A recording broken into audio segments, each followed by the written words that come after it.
A new documentary, Little Richard, I Am Everything, tells the story of one of rock and roll's founding stars.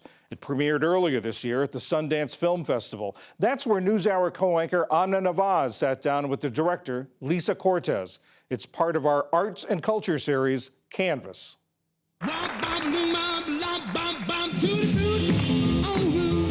The rollicking, innuendo-filled Tutti Frutti first sent Little Richard erupting across American airwaves in 1955. Born Richard Penniman 23 years earlier in Macon, Georgia,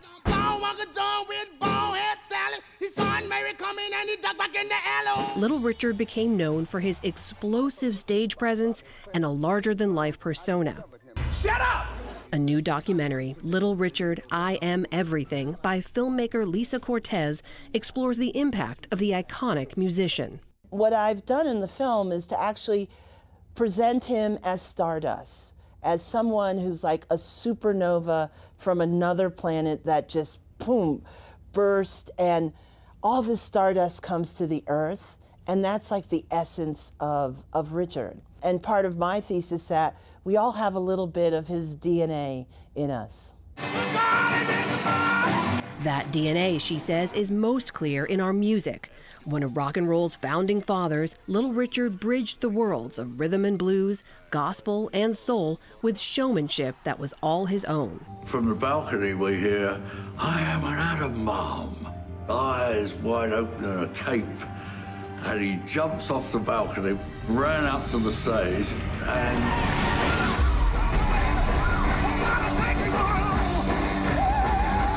I was rocketed into the fifth dimension.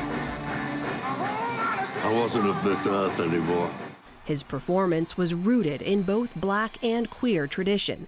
Kicked out of his home as a teen for being gay, Little Richard found a safe space in a local speakeasy. And then he begins to find his other family. He finds his tribe. He goes on the road and performs as a drag queen, Princess Lavone.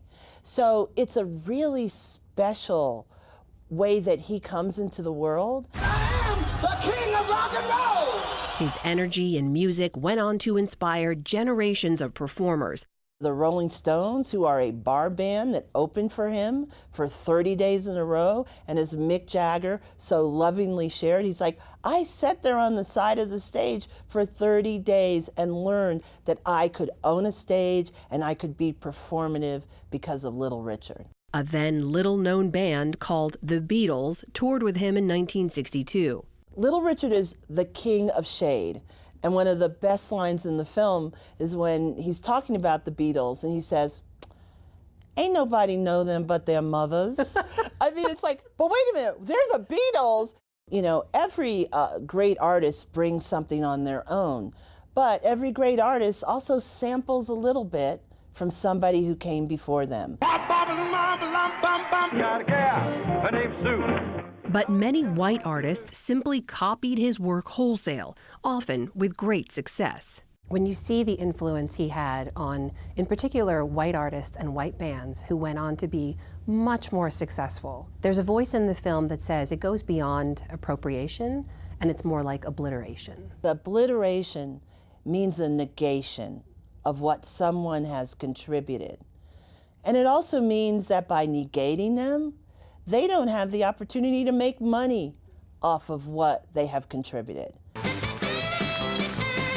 Little Richard fought that erasure. Here he is speaking at the late Otis Redding's induction to the Rock and Roll Hall of Fame in 1989. One of the greatest composers ever lived, that's including me, and everybody else, Jimi Hendrix and all of them that's been with me, James Brown, the Beatles, and Mick Jagger, he was with me too. Mick, you remember that? He said he was sleeping on the floor. They didn't have no bed for him. He's at a point in his life where he sees how so many others have benefited from what he started and how he's never received any recognition, never received a Grammy. At that point in the film, we have all gone on the journey with him. We have seen where that cosmic dust of creativity has landed and influenced others. but we've also seen the lack in many ways that it's given to Richard. His own internal tension between the church in which he was raised and the stage where he could be uninhibited is laid bare in the film. My main thing in life now is to be a messenger. Whether you're homosexual or whatever walk of life a person may be, God loves them. He existed in contradiction. He could be openly gay in some ways, probably to his circles. This happened for decades. There's this pendulum, between the sacred and the profane. And there is a tremendous struggle for him to be someone who loves God as much as he does, but to also question what that relationship can be as a queer person. What do you think his legacy is when it comes to the LGBTQ community today? He had a lot of complexities about his queerness, but what I do love is someone like a Billy Porter, who in our film says, regardless of all of that, his very being gave me permission as a gay Black man to express myself completely. He introduced into culture this sense of fluidity that so many artists then picked up on and have amplified. Cortés, who started her career as a hip-hop music executive, says that fluidity can be seen in today's stars, like Lil Nas X. The Little Richard song she wishes she could have included, "Keep a knocking, but I can't come in." That's like Richard's story. It's like he keeps trying to get in there. He keeps trying to access it all, but he just couldn't get in there. But at the same time, there's so much joy and liberation in the music that he gave to us. The film Little Richard, I Am Everything is available to stream online now on Apple TV and Amazon Prime Video. For PBS News Weekend, I'm Amna Nawaz.